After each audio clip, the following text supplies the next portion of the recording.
So இப்போ வந்துட்டு நிறைய பேர் என்ன கேட்குறாங்கன்னா பிஸ்னஸ் லா, இந்த பிஸ்னஸ் லால எத்தனை வகை சட்டங்கள் இருக்கு அப்படின்றது தெரியல அப்படின்னு சொல்றாங்க. ஸோ 2 பேர் பார்ட்னர்ஷிப்ல தொடங்கி பிஸ்னஸ் எப்படி அப்ரோச் பண்ணணும், அதனால அவங்களுக்கு என்னென்ன லாஸ் இருக்குன்னு தெரியல. இப்போ நிறைய பேர் பிஸ்னஸ் ஸ்டார்ட் பண்ணலான்ற ஒரு முறையில ரெடியா இருக்காங்க, ஆனா என்னென்ன லா இருக்குன்னு தெரியல. ஸோ அந்த பாண்டு அவங்க கிரியேட் பண்ணும்போது அந்த பாண்டு பத்திரத்துல என்னென்ன விதிமுறைகள் போடணும், எத்தனை லா இதுல இருக்கு. நீங்கள் ப்ராஃபிட்டோ லாஸோ வரதில் ஈக்குவலாக பிரிச்சுக்கணும். இப்போ வந்து 5 பேர் இருக்கீங்கன்னா 5 லட்சம் ப்ராஃபிட் வருதுன்னா ஒருத்தர் 1 லட்சம் தான் இருக்குது. அதான் பார்ட்னர்ஷிப். நான் 1,50,000 எடுத்துக்குவேன், அவருக்கு 50 கொடுப்பேன், இவருக்கு 20 கொடுப்பேன், 30 கொடுப்பேன், எல்லாமே சமமாக பிரிச்சுக்கணும். ஓகே, அப்படி நான் அப்படி அவங்களுக்கு கொடுக்கல, நான் வந்து 50,000 கொடுத்துட்டு பாக்கி நான் எடுத்துக்கிட்டேன் அப்படின்னா அவங்க லீகலாக எப்படி அப்ரோச் பண்ணலாம்? ரஷ்யா பாருங்க, உழைக்கிற நாடுகள் அவங்கலாம். ஜப்பான் ரொம்ப குட் எக்ஸாம்பிள், ஜெர்மனி ரொம்ப குட் எக்ஸாம்பிள். அந்த 2 நாடுல எவ்வளவு பெரிய நீங்க பொருளாதார வளர்ச்சி. ஜப்பானிஸ்லாம் அந்த மாதிரி தான் இருக்கிறாங்க, ப்ராக்ரஸா இருக்காங்க. அப்படி நீங்க இந்தியாவில் வந்து அதான் டிராபேக். அதனாலதான் இந்தியா வந்து இன்னும் வந்து பல தொழில்களில் முன்னேற முடியல. உங்க ஜிடிபி 5 ட்ரில்லியன் எக்கனாமி எல்லாம் சொல்றாங்க, பிசினஸ்ல நாங்க தான் டாப் பண்றாங்க. இவங்க உருவாக்கி விடுறதுலாம் பாத்தீங்கன்னா அதானி அம்பானி மட்டும் தான். இன்னும் பல தொழில்கள் நீங்க உருவாக்கிறோம்னா இல்லையா? வேர்ல்ட்ஸ் லார்ஜஸ்ட் பாப்புலேஷன் சொல்றீங்க, 2 தொழில்கள் தான் அந்த வேர்ல்ட்ஸ் லார்ஜஸ்ட் பாப்புலேஷன் இருக்கீங்களா?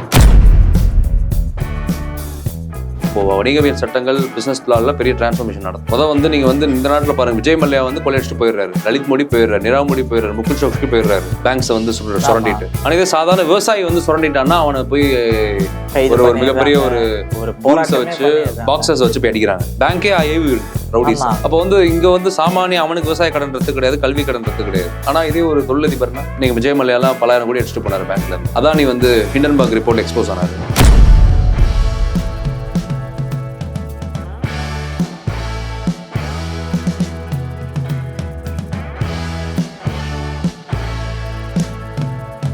ஹாய் யூத் தமிழ் வியூவர்ஸ், எல்லாருக்குமே ஒரு பிக் வணக்கம். நான் உங்கள் விஜய் தர்ஷன். ஸோ இந்த வீடியோவில் போன வீடியோ நீங்கள் பார்த்துருப்பீங்க, நம்ம கேஸ்ட்ரோ அட்வொகேட் கேஸ்ட்ரோ நிறைய சட்டங்கள் நமக்கு சொல்லி கொடுத்தாங்க, எப்படி அப்ரோச் பண்ணணும், அண்ட் தென் வந்து பெண்கள் எப்படி பாதுகாப்பு இருக்கணும், அப்படி எல்லாமே. ஸோ இன்றைக்கும் நம்ம கேஸ்ட்ரோ தான் வந்திருக்காங்க. அவங்கக்கிட்ட பிஸ்னஸ் லா பற்றி நிறைய விஷயங்கள் கேட்டு தெரிஞ்சுக்கலாம். வணக்கம் கேஸ்ட்ரோ. வணக்கம் தர்ஷன். ஸோ இப்போ வந்துட்டு நிறைய பேர் என்ன கேட்குறாங்கன்னா பிஸ்னஸ் லா, இந்த பிஸ்னஸ் லால எத்தனை வகை சட்டங்கள் இருக்குது அப்படின்றது தெரியல அப்படின்னு சொல்கிறாங்க. ஸோ 2 பேர் பார்ட்னர்ஷிப்பில் தொடங்கி பிஸ்னஸ் எப்படி அப்ரோச் பண்ணணும், அதனால அவங்களுக்கு என்னென்ன லாஸ் இருக்குன்னு தெரியல. இப்போ நிறைய பேர் பிஸ்னஸ் ஸ்டார்ட் பண்ணலான்ற ஒரு முறையில் ரெடியாக இருக்காங்க, ஆனால் என்னென்ன லா இருக்குன்னு தெரியல. ஸோ அந்த பாண்டு அவங்க கிரியேட் பண்ணும்போது அந்த பாண்டு பத்திரத்தில் என்னென்ன விதிமுறைகள் போடணும், எத்தனை லா இதில் இருக்குது. இப்போ பிஸ்னஸ் லாவில் பார்த்தீங்கன்னா வந்து நிறைய சட்டங்கள் இருக்கு. இன்னைக்கு பார்த்தீங்கன்னா பிசினஸ்ல வந்து ஒரு குளோபல் லெவலில் ஒரு குளோபலைசேஷன், பிரைவேடைசேஷன், லிபரலைசேஷன், உலகமயமாக்கல், தாராளமயமாக்கல், தனியார் மயமாக்கல்னால வந்து இன்னைக்கு பிசினஸ் லாவுக்கு பெரிய ஒரு பவர் இருக்குது. நான் கூட பிசினஸ் லால தான் மாஸ்டர்ஸ் படிச்சிருக்கேன். ஓகே, அதை கார்பரேட் லான்னு சொல்லுவோம். ஒரு வணிகவியல் சட்டம், அடுத்து கார்பரேட் சட்டம் அப்படின்னு சொல்லுவோம். இப்போ பிசினஸ் லால வந்து பார்த்தீங்கன்னா ஐபிஆர், இன்டெலெக்சுவல் ப்ராப்பர்ட்டி ரைட்ஸ், அறிவுசார் சொத்து. அதுக்கப்புறம் வந்து பார்த்தீங்கன்னா சைபர் லா, சைபர் கிரைம், அது இன்னைக்கு கனெக்ட் ஆயிருக்குது. ஓகே, அதுக்கப்புறம் வந்து பார்த்தீங்கன்னா டாக்ஸேஷன், வரி சட்டம், அது கவர் ஆயிருக்குது. அதுக்கப்புறம் வந்து பார்த்தீங்கன்னா பிஸ்னஸ்னால இன்னும் நிறைய ஏரியாஸ் வந்து இன்னைக்கு அதில் வந்து கனெக்ட் இருக்குது. For example contract, partnership, banking sector, finance, economics, பொருளாதாரம், வணிகம், பணம் சம்மந்தப்பட்ட பரிவர்த்தனைகள். அதுக்கப்புறம் வந்து பார்த்தீங்கன்னா இது காமர்ஸு, அப்புறம் காமர்ஸு, அப்புறம் வந்து ஆன்லைன் பிஸ்னஸ்ஸு, ட்ரேடு, டெவலப்மெண்ட், எல்லாமே இம்போர்ட் எக்ஸ்போர்ட் எல்லாமே வந்து பிஸ்னஸில் கவர். ட்ரேட் லா, இன்டர்நேஷனல் ட்ரேட் லா, ஓகே. இந்த மாதிரி வந்து பிஸ்னஸ் லா வந்து பார்த்தீங்கன்னா இன்னைக்கு பன்முகத்தன்மை மிக்க ஒரு இதாக இருக்குது. இன்னைக்கு பேட்டன்ட், காப்பிரைட்டு, ட்ரேட்மார்க்கு, அப்புறம் வந்து இன்டர்நேஷனல் லெவலில் பார்த்தீங்கன்னா கோர்ட் ஆஃப் ஜஸ்டிஸ் இருக்குது.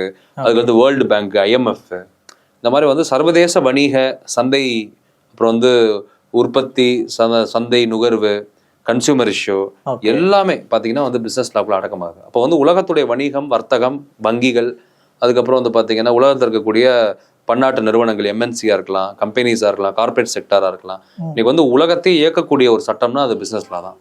ஓகே, இந்த சட்டத்தை நீங்க படிச்சீங்கன்னா எங்க போனாலும் உலக லெவலில் உங்களுக்கு வாய்ப்புகள் அதிகம்.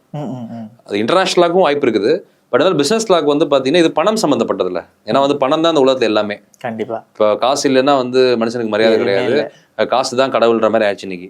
இந்த கடவுளை கூட வந்து பாத்தீங்கன்னா வந்து எல்லாம் மறந்துடுவாங்க காசுன்னு வந்துட்டா. அப்போ வந்து அப்படிப்பட்ட இந்த உலகத்துல வந்து பாத்தீங்கன்னா பிசினஸ் லாக்கு ஒரு மிகப்பெரிய பவர் இருக்குது. எல்லா துறைகள்லயுமே பிசினஸ் லாக்கு ஒரு கனெக்ட் இருக்குது. ஓகே, எந்த துறை எடுத்தாலும் பிசினஸ் லாக்கு அங்க ஒரு கனெக்ட் இருக்கும். பிசினஸ் லா மீறி நீங்க எதுவும் பண்ண முடியாது எந்த துறையிலையும். அப்போ அந்த மாதிரி வந்து பிசினஸ் லால வந்து பார்த்தீங்கன்னா இப்போ நீங்கள் வந்து கேட்ட மாதிரி வந்து இப்போ அக்ரிமெண்ட் எப்படி போடலாம் அப்படின்னு கேட்குறீங்க, பாண்டெல்லாம் எப்படி போடலாம் அப்படின்னு கேட்குறீங்க. அக்ரிமெண்ட் வந்து ஒன்றும் இல்லை, எல்லாத்துக்குமே வந்து வி ஹேவ் ஃபார்மேட்ஸ், டெம்ப்ளேட்ஸ்லாம் இருக்குது ஒவ்வொரு அக்ரிமெண்ட். இப்போ company agreement, corporate agreement, trade agreement, partnership agreement, அதுக்கப்புறம் வந்து கம்பெனியோட memorandum of association, article of association, okay அதெல்லாம் வந்து ரெஜிஸ்ட்ரேஷன், கம்பெனி ரெஜிஸ்ட்ரேஷனுக்கு ரொம்ப முக்கியமானது. இப்போ கம்பெனி வந்து ஒரு செப்பரேட் லீகல் என்டிட்டி, கம்பெனி வந்து ஒரு தனி மனிதன் மாதிரி. ஓகே. கம்பெனி ரெப்ரசென்ட் பண்றவங்க அங்க இருக்கக்கூடிய shareholders, board of members, board of directors, அப்புறம் கம்பெனியோட டாப் அஃபீஷியல்ஸ், இப்போ கம்பெனி செக்ரட்டரியா இருக்கலாம், அதுக்கடுத்து வந்து கம்பெனியோட சீஃபா இருக்கலாம், சேர்மனா இருக்கலாம், இவங்களாம் வந்து ரெப்ரஸன்டேட்டிவ் தான். ஆனா கம்பெனி ஒரு தனி லீகல் அசோசியேட், தனி separate legal entity, separate personality company. அப்ப என்னன்னா வந்து இந்த மாதிரி வந்து இந்த அக்ரிமெண்ட்ஸ்லாம் வந்து வி ஹேவ் ஃபார்மேட், ஸ்டாண்டர்ட் ஃபார்மேட்லாம் இருக்குது. அந்த ஃபார்மேட்டை வி வில் பி ஃபாலோவிங். இந்த இந்த இந்த இதுல இப்போ நம்ம அதை எக்ஸ்பிளைன் பண்ண முடியாது, பிபிடி போட்டு தான் எக்ஸ்பிளைன் பண்ண முடியும். அதில் வந்து பார்த்தீங்கன்னா இந்த மாதிரி வந்து பார்ட்னர்ஷிப்னா வந்து அது கூட்டு தொழிலாக வந்து ஒரு குறிப்பிட்ட அளவு மெம்பர்ஸ், மினிமம் மெம்பர்ஸ் ஒரு 4 to 5, 6, 7, 8 மெம்பர்ஸ் சேர்ந்து வந்து ஒரு பார்ட்னர்ஷிப் அக்ரிமெண்ட்ஸ் போடலாம். பார்ட்னர்ஷிப். இப்போ எனக்கு ஒரு டவுட் வருது, இப்போ ஒரு கூட்டு பிசினஸ் இப்போ பண்றாங்க அப்படின்னா எத்தனை மெம்பர்ஸ் மினிமம் இருக்கணும்? கூட்டு பிசினஸ் பண்ண மினிமம் எப்படி ஒரு 5-4. ஆமா, அது மினிமம்னா 4-5 இருக்கணும் கண்டிப்பா. Okay okay. மேக்ஸிமம்னா எவ்வளவு வேணாலும் இருக்கலாம். ஓகே. ஆனா மினிமம்னா ஒரு 4-5 இருக்கணும். 7 கூட இருக்கலாம். ஓகே. அது வந்து அந்த பிசினஸை பொறுத்து, அது அவங்களோட செல்ஃப் டிஸ்கிரிப்ஷன் தான். நம்ம முடிவு பண்றதை பொறுத்து தான் நம்ம ஃபிக்ஸ் பண்ண போறோம். இப்போ நான் வந்துட்டு ஒரு எக்ஸாம்பிள் சொல்றேன். நானும் என் ஃப்ரெண்டு ஒரு 4 பேர், நாங்க ஒரு 5 மெம்பர்ஸ் ஒரு பிசினஸ் ஸ்டார்ட் பண்ண போறோம். ஒரு எக்ஸாம்பிள், இப்போ சேனல்ல ஒர்க் பண்ணனால ஒரு சேனல் வைக்க போறோம் அப்படின்னா, இப்போ அந்த சேனலுக்கு வந்து ஒரு முதலீடு 5 lakhs நாங்க போட்டு ஸ்டார்ட் பண்றோம். இப்போ மந்த் எண்டுக்கு வந்துட்டு எல்லாருக்குமே அவங்கவுங்க ஷேர் இப்போ பிரிக்கணும் அப்படின்னும் போது ஒரு 2 பேருக்கு ஷேர் வந்து கம்மியா வருது. ஸோ அதை வந்து லீகலாக அவங்க எப்படி அப்ரோச் பண்ணலாம்? இப்போ நான் வந்துட்டு தரல, என்னோட பங்கு எனக்கு வந்துருச்சுன்னு நான் சொல்லலாமா, இல்லைனா லா படி பார்த்தா அப்படி சொல்லக்கூடாதா? இல்லை, நீங்கள் ப்ராஃபிட்டோ லாஸோ வரதில் ஈக்குவலாக பிரிச்சுக்கணும். ஓகே. இப்போ வந்து 5 பேர் இருக்கீங்கன்னா 5 லட்சம் ப்ராஃபிட் வருதுன்னா ஒருத்தர் 1 லட்சம் தான் எடுத்துக்கணும். அதான் பார்ட்னர்ஷிப். ஓகே. நான் 1,50,000 எடுத்துக்குவேன், அவருக்கு 50 கொடுப்பேன், இவருக்கு 20 கொடுப்பேன், 30 கொடுப்பேன் பேசக்கூடாது. எல்லாமே சமமாக பிரிச்சுக்கணும். ஓகே. அப்படின்னா அப்படி அவங்களுக்கு கொடுக்கல, நான் வந்து 50,000 கொடுத்துட்டு பாக்கி நான் எடுத்துக்கிட்டேன் அப்படின்னா அவங்க லீகலா எப்படி அப்ரோச் பண்ணலாம்? இல்லை, லீகலானா உங்க மேலே சூட் போடுவாங்க, பார்ட்னர்ஷிப் சூட் போடுவாங்க. சூட் போட்டு கிளைம் பண்ணுவாங்க. இப்போ நான் என்ன கேட்குறேன், அக்ரிமெண்ட் நீங்கள் சூட் போட்டிருப்பீங்கல்ல, ப்ராஃபிட் வர்றதை ஈக்குவல் ரேஷியோல பிரிச்சு போடணும். ஆமா. அப்போ அதை எப்படி மீற முடியும்? அப்போ பிரீச் ஆஃப் அக்ரிமெண்ட் ஆயிருதுல்ல, பிரீச் ஆஃப் ட்ரஸ்ட் ஆயிருதுல்ல, சட்டப்படி பிரீச் ஆஃப் கான்ட்ராக்ட் ஆயிருதுல்ல. அப்படிதான் வந்துட்டு ஸ்கேம் பண்றாங்க. அப்படி பண்ணாங்கன்னா வந்து அது வந்து breach of trust, breach of scam, breach of contract. Okay. It's a scam. அது மிகப்பெரிய ஒரு மோசடி. அது அதை வந்து ஆதரிக்க கூடாது. அது வந்து தப்பு. அப்போ வந்து பார்ட்னர்ஷிப் சூட் போட்டு நீங்க ஹைகோர்ட்ல வந்து நீங்க கேஸ் ஃபைல் பண்ணிக்கலாம். ஸோ இப்போ அப்படி இல்லாம பிசினஸே ஃபுல் லாஸ்ல போயிடுச்சு, இப்போ எனக்கும் ப்ராஃபிட் இல்லை, என் ஃப்ரெண்ட்ஸுக்கும் ப்ராஃபிட் வரல, அப்போ அவங்களுக்கு நான் எப்படி, நாங்க 5 பேர் எப்படி ஜாயிண்டா வந்து ஜாயிண்ட் அண்ட் செவரல் லைபிலிட்டின்னு வாங்க, எல்லாமே ஜாயிண்டா பொறுப்பு தான். அது லாஸ் இருந்தாலும் சரி, ப்ராஃபிட் இருந்தாலும் சரி, 5 பேரும் ஒரு பார்ட்னர்ஷிப்னு வந்துருச்சுனாலே ஜாயிண்ட் லைபிலிட்டி வந்துருது. Joint and several liability. Okay. அது ஜாயிண்ட் வெஞ்சர் தானே. பார்ட்னர்ஷிப்ன்றது ஜாயிண்ட் வெஞ்சர், இண்டிவிஜுவல் வெஞ்சர் கிடையாது. இண்டிவிஜுவலுடைய ஒரு குறிக்கோள் கிடையாது, ஒரு பாதை இல்லை, ஒரு பயணம் இல்லை, பல பேர் சேர்ந்து போகக்கூடிய ஒரு பயணம் அது பாதை. ஓகே. அதுல நீங்க வந்து கண்டிப்பா வந்து joint venture, joint and several லைபிலிட்டின்றப்ப ஜாயிண்டா எல்லாருமே லாபம்னாலும் ஒன்னா ஒத்துக்கணும், நஷ்டம்னாலும் ஒத்துக்கணும். அதான் பார்ட்னர்ஷிப். இப்போ வந்துட்டு நான் இப்போ அந்த பிசினஸ் பண்றேன், பிசினஸ் பண்ணிட்டு அதுக்கு வந்து லாஸ் ஆயிடுச்சுன்னா நான் லீகலா வேற பிசினஸ் போறதுக்கு நாங்க 5 பேருமே லீகலா வேற என்ன மாதிரி எல்லாம் அப்ரோச் பண்ணலாம்? பார்ட்னர்ஷிப் விட்டு வெளியே போறதுக்கா நீங்க வைண்ட் அப் பண்ணிக்கலாம், பார்ட்னர்ஷிப்பை நீங்க கேன்சல் பண்ணிக்கலாம், இல்ல நீங்க ரிலீவ் ஆகிக்கலாம். அது ஒன்றும் பிரச்சனை இல்லை. அது அக்ரிமெண்ட்ல எடிட் பண்ணி நீங்க மாத்திக்கலாம். அப்படி எடிட் பண்ணி மாத்திக்கலாம். உங்க விருப்பம் தானே, உங்க கன்சென்ட் தானே அங்க பார்ட்னர்ஷிப்ல இருக்க வைக்குது. கன்சென்ட் நீங்க வித்ட்ரா பண்ணிட்டு நீங்க வெளியே கிளம்பிட்டீங்கன்னா ஆட்டோமேட்டிக்கா யூ கேன் குவிட். இப்ப கம்பெனிலாம் அப்படிதான், நீங்க வைண்ட் அப் பண்ணிக்கலாம். ஓகே. கம்பெனி லாஸ்ல போயிட்டு இருக்கு, ப்ராஃபிட் இல்ல, நடத்த முடியலன்னா வைண்ட் அப் பண்ணிட்டு கிளம்பி. அப்படி வைண்ட் அப் பண்ணிட்டா நான் இருக்க பார்ட்னர்ஷிப் ஆளுங்களுக்கு நான் ஏதாச்சும் செய்யணுமா, அமௌண்ட் கொடுத்து? இல்லைன்னா இல்ல, எல்லாருமே வந்து ஜாயிண்ட் அண்ட் செவரல் லைபிலிட்டி தான். லாஸ்ட்னால எல்லாரும் தான் இன்வெஸ்ட் பண்ணணும், அதை வந்து சரி பண்ணணும். ப்ராஃபிட்னால எல்லாரும் ஈக்குவலா ஷேர் பண்ணிக்கணும். ஓகே. அதை வந்து நீங்க வெளியே போறன்றப்ப வந்து உங்களுக்கு என்ன இருக்கு? அப்ப நான் இண்டிவிஜுவலா தனியா பிசினஸ் ஸ்டார்ட் பண்ணிட்டா எனக்கு கீழே இருக்க அந்த லேபர்ஸ் எல்லாம் பாதிக்கப்படுவாங்க இல்லையா? சோ அப்ப நீங்க லாஸ்ல இருக்கனால தான் வெளியே போறீங்க. அப்ப எல்லா பார்ட்னர்ஸும் வெளியே வந்துருவாங்கல்ல. லாஸ்ல இருக்கிறது யார் வச்சு நடத்துவாங்க? ஒன்னு சக்சஸ் ஆகலாம் எப்படி நடத்துவாங்க? ரொம்ப நாள் ஒரு வாட்டி ட்ரை பண்ணுவாங்க, 2 வாட்டி பார்ப்பாங்க, ஓகே, 3ஆவது வாட்டி குவிட் பண்ணிட்டு எல்லாரும் கிளம்பிடுவாங்க. ஓகே. இது யாரா இருந்தாலும் சரி, எதா இருந்தாலும் சரி. இப்போ இது சொல்லிட்டீங்க. இப்போ நெக்ஸ்ட் பாயிண்ட் என்ன கேட்குறேன்னா, இப்போ பிஸ்னஸை ஸ்டார்ட் பண்ணுறோன்னா எத்தனை லாஸ் இருக்குது அதில்? ஏன் நான் இந்த கொஸ்டின் ஃபஸ்ட்டே கேட்டேன், நீங்கள் நிறைய சொல்லிட்டீங்க. நான் வந்துட்டு என்ன டீட்டெயிலாக கேட்குறேன்னா, இப்போ ஜிஎஸ்டி கட்டணும், டேக்ஸ் கட்டணும், இந்த மாதிரி எல்லாம் நிறைய இருக்குது. இப்போ நான் ஒரு ஓனர்கிட்ட ஒர்க் பண்ணுறேன் அப்படின்னா அவர் டேக்ஸே கட்டலை, இல்லீகலாக தான் எங்களுக்கு வந்துட்டு அமௌண்ட் வந்துட்டு ஒரு பேங்க்கில் போடாமல் சும்மா ஒன்று கொடுக்குறாங்கன்னு வச்சுக்கோங்க, ஒரு அமௌண்ட்டுன்னு ஒரு மாதம் தராங்க. இதனால இருக்க ஒர்க்கர்ஸ் எத்தனை வகையில் பாதிக்கப்படுவாங்க, எந்தெந்த வகையிலலாம்? இப்போ நிறைய பேருக்கு அதுவே தெரியலை. இப்போ எனக்கு வந்து சேலரி மெயின்டைன் வந்து கரெக்டாக ரிசிப்டை மெயின்டைன் பண்ணாமல் ஒரு சேலரின்னு தராங்கன்னா, நான் இப்போ வெளியே வேற ஒர்க் போகிறேன் அப்படின்னா எந்த மாதிரியெல்லாம் பாதிக்கப்படுவாங்க? இது அந்த ஓனருக்கு தெரியணும்ல. ஸோ அதுக்காக இந்த கொஷின் நான் எடுத்து வைக்கிறேன். இல்லை, இப்போ என்ன சொல்றதுன்னா வந்து அந்த பர்டிகுலர் ஒர்க்கருக்கு அந்த சேலரி கொடுக்கக்கூடியது ஓகே வந்து கன்ஃபார்ம் அது கொடுத்தாகணும். நீங்கள் லாஸோ ப்ராஃபிட்டோ அந்த குடும்பத்து அந்த ஒர்க்கரோட குடும்பம் அந்த தொழிலை நம்பி இருக்குது, கண்டிப்பாக கொடுத்தாகணும். அது நோட்டீஸ் பீரியட் இருக்குது, முன்கூட்டியே நீங்கள் இன்ஃபார்ம் பண்ணணும். வைண்ட் அப் பண்ண போறீங்கன்னா முன்கூட்டி நீங்கள் தெரிவிக்கணும். எவ்வளோ நாள் முன்னாடி? நான் ஒரு 30 days. இல்லை, அது அவங்க டிஸ்கிரிப்ஷன் தான். நீங்கள் 6 months முன்னாடி கூட சொல்லலாம்.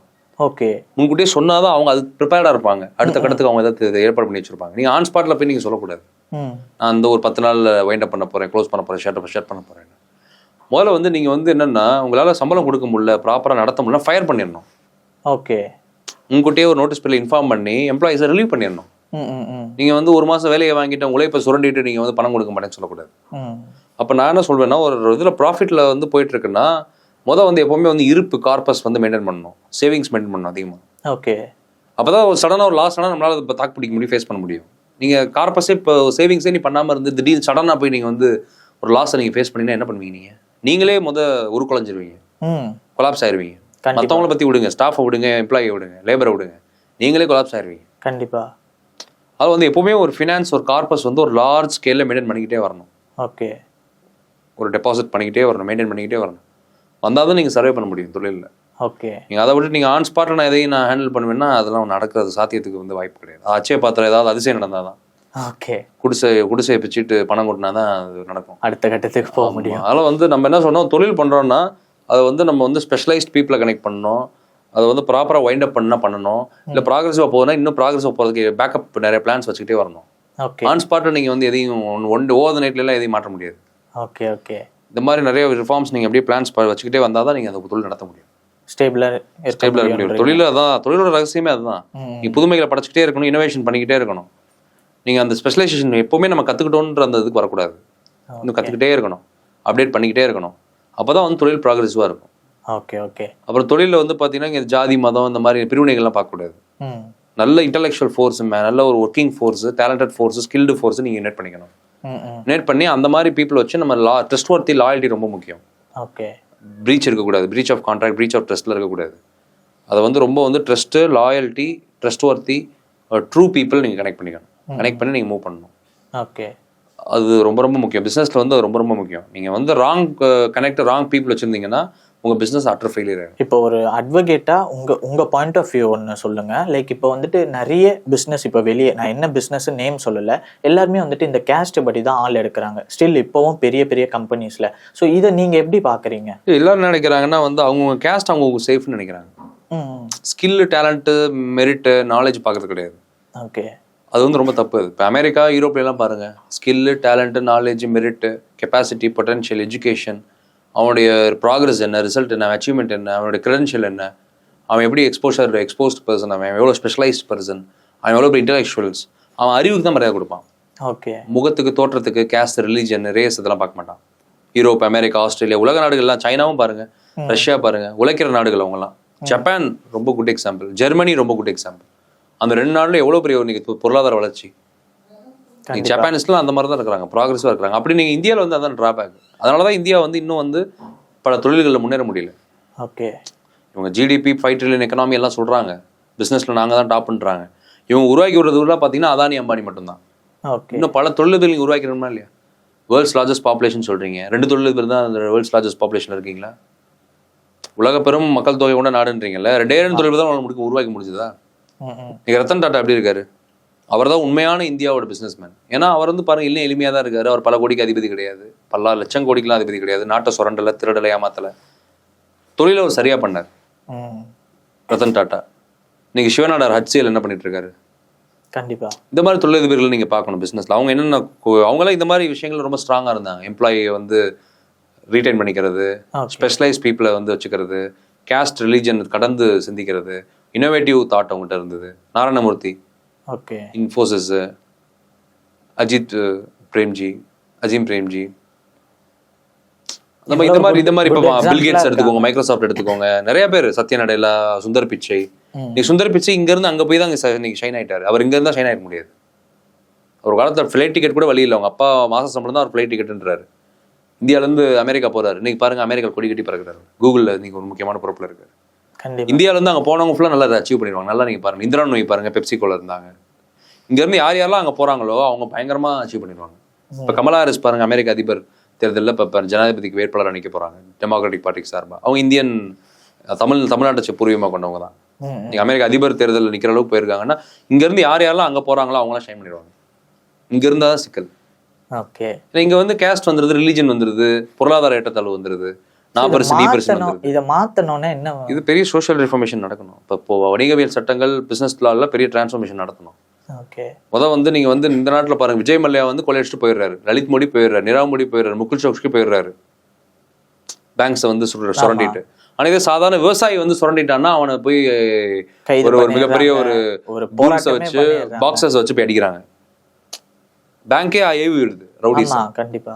அப்போ வந்து இங்க வந்து சாமானிய அவனுக்கு விவசாய கடன்றது கிடையாது, கல்வி கடன்றது கிடையாது. ஆனா இதே ஒரு தொழிலதிபர்னா நீங்க விஜய் மல்லையாலாம் 10,000 கோடி அடிச்சுட்டு போனாரு பேங்க்ல இருந்து.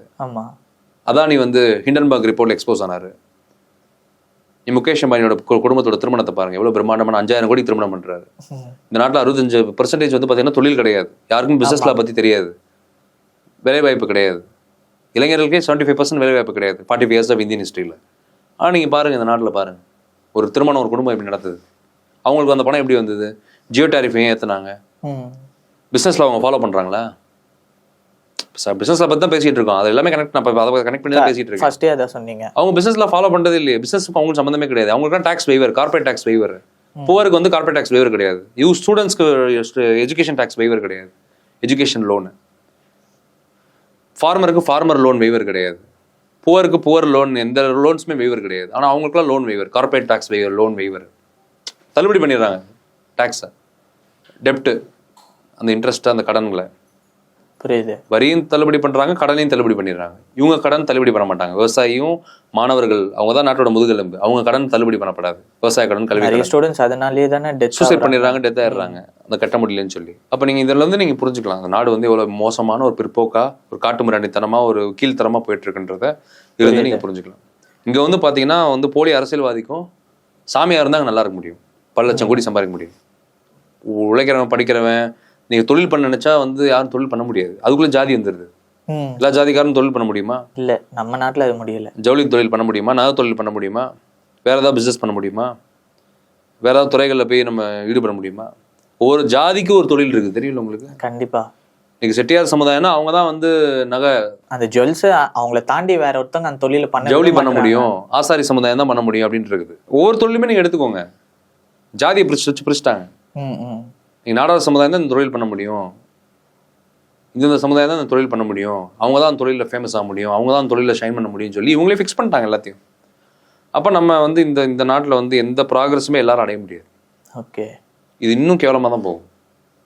அதில் வந்து இப்போ பிஸ்னஸ்ல வந்து நம்ம இவ்வளோ பேசுகிறோம், இப்போ இந்த சட்டங்கள் முழுக்க வந்து சரியாக வந்து பின்பற்றப்படுதான்னா 0 தான். பின்பற்றப்படாது. பேப்பரில் தான் இங்கே சட்டம் இருக்குதே தவிர செயலில் கிடையாது, ஆக்ஷனில் கிடையாது.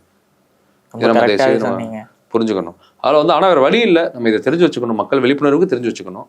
ஆனால் வந்து நான் என்ன சொல்லுவேன்னா, முக்கியமாக வந்து பிஸ்னஸ்ல IPR, கான்ட்ராக்ட், கம்பெனிஸ் ஆக்ட், அப்புறம் சைபர் லா, இப்போ அதெல்லாம் கனெக்ட் ஆகிருக்குது. அதுக்கடுத்து வந்து பார்த்தீங்கன்னா பிஸ்னஸில் வந்து நீங்கள் வந்து முக்கியமாக அடுத்து பார்க்க வேண்டியது வந்து பார்த்தீங்கன்னா partnership act, sale and goods act. அதுக்கப்புறம் வந்து பார்த்தீங்கன்னா இது வேற அவ்வளோதான். இது மட்டும் நீங்கள் நல்லா தரவாக நீங்கள் பார்த்து வச்சுக்கணும். தொழில் பண்ணுறவங்களாம் இதை பார்த்து வச்சுக்கணும். தொழில் பண்ணுறவங்க எல்லாருமே இந்த சட்டங்களை கொஞ்சம் ரீட் பண்ணி பார்த்து வச்சுக்கணும். கண்டிப்பாக நீங்கள் சொன்னது வந்துட்டு இப்போ மக்கள் கண்டிப்பாக இந்த வீடியோ பார்த்தாங்கன்னா நிறைய இன்ஃபர்மேஷன் தெரிஞ்சிருக்கோம். நான் கூட நிறைய இன்ஃபர்மேஷன் தெரிஞ்சுக்கிறேன். நம்ம கண்டிப்பாக இதே மாதிரி நிறைய வீடியோ பண்ணுவோம், நம்ம மக்களுக்கு ஒரு நல்ல விஷயத்த கொண்டு போய் சேர்ப்போம். நெக்ஸ்ட் வீடியோவில் உங்களை நான் சந்திக்கிறேன். நன்றி.